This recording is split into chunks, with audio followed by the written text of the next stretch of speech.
Remember this moment. You're here, you're right here, and you're ready to fight. So pumped. And I Have you seen it all? Uh-huh. Great, all of it, yeah. That's when it's excited to be. Really? Yeah, that makes you slightly weird if you're... Thank you for confirming. Says a lot about you. It that really you're getting does. really excited about us being Now long. that you know who you're dealing with, Brilliant. we can talk about the relationship. Fantastic. I actually thought as I was watching, do y'all feel that your relationship is any kind of hindrance, or is it a strength to the two of you this season? I think it's a hindrance, Yeah, right? we We've were- talked about this a lot. Intimacy undoes them. Yeah, we were exploring it the other day. It's just this. I suppose Syril probably has a little bit more heart Yeah, definitely. in there peeking through, and definitely the intimacy that is welcomed in with any relationship is strange, and starts to affect you. And I think it opens himself up in a different way to open himself up to other people, like the Gormans as well. But ultimately, this is kind of what undoes them both. Yeah, because Dedra can't, she's indoctrinated. So for her to have feelings that normal people would have are so alien to her. This is not a safe place for her to be. And she can't help but put the Empire first. So she's going to manipulate him, and you can't do that in a love relationship and expect that love relationship to thrive. You just can't if you're manipulating someone. So she blows it. And as you're talking, it makes me think that being vulnerable is generally a hindrance, which is why it's so hard for us. Yeah. All, like in real life as well.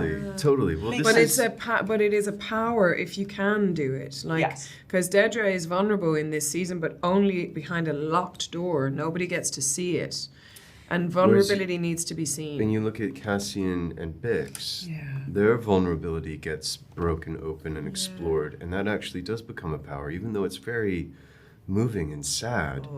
It's very It is powerful. actually incredibly powerful and is used to propel things forward.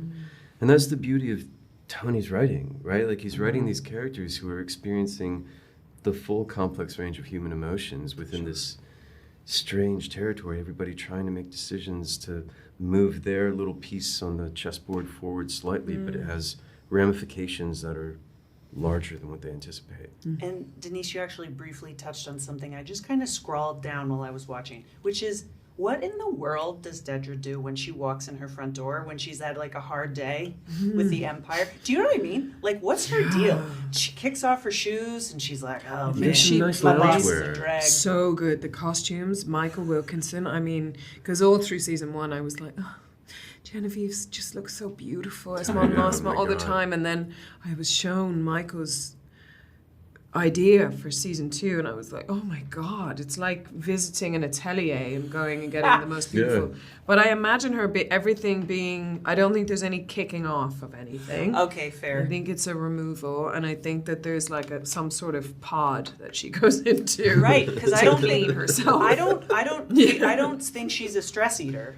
Like, I don't think she does that. No, nothing like that. She Nothing goes out in of her- control. Her sterilization pod. Exactly. And Comes just out super smiles. clean, and her hair is perfect. Droids go around her and fixing Yeah, her. and that's it. That's 5 right. minutes, done.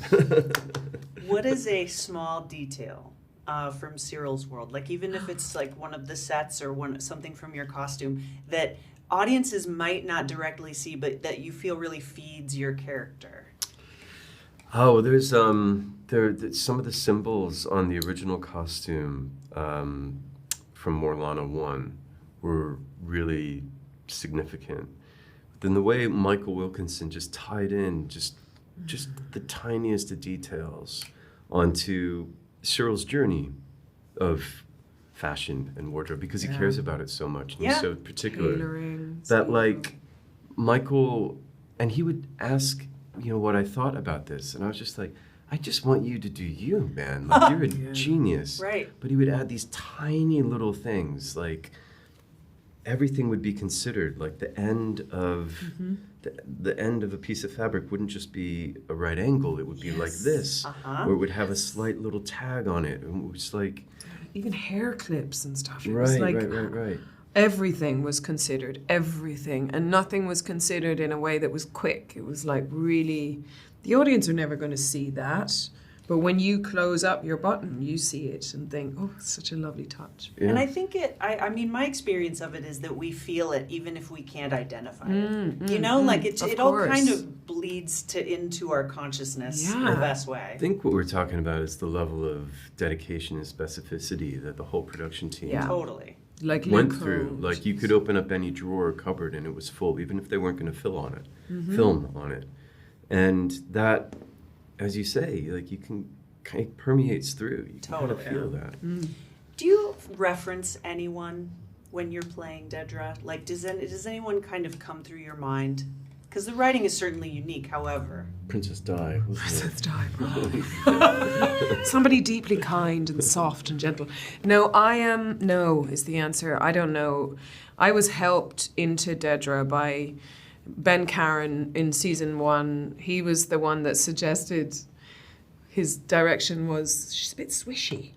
Because I'm from the theatre, so everything is quite, you can do a lot of moving, but when he allowed me, I like to watch on the monitor if I'm allowed to, because I like seeing her move. And she was coming down the stairs and she's messing with her belt and fixing her gun, and I was like, oh God, there's a lot going on. And he said, why don't you just put your hands behind your back?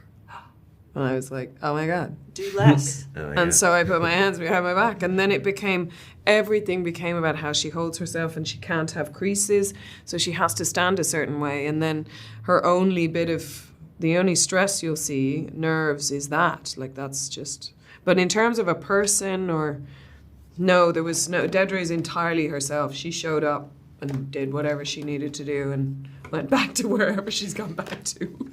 I have to get out of here, but I did write down a Star Wars joke that I would love for you to tell each other. Oh my God. Okay, you get the question and you get the answer.